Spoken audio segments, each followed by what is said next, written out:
The purpose of this project is for you to understand the relation between robotics and the brain. So this is why we are assessing biomimetic robots. The students that are going to come in the summer school will not only acquire theoretical knowledge, but they will actually apply this knowledge to machines so that they would actually get the result of what they're doing. We will be able to learn how to connect neuroscience with robotics by building models of our brain and allow us to better understand its functioning. I'm loving BIYSC.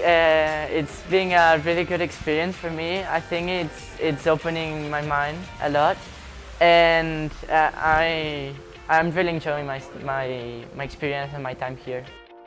I've gotten along well with everyone, and the activities we do are pretty fun, and the learning is also very interesting and things that I don't see at school, so it's really nice.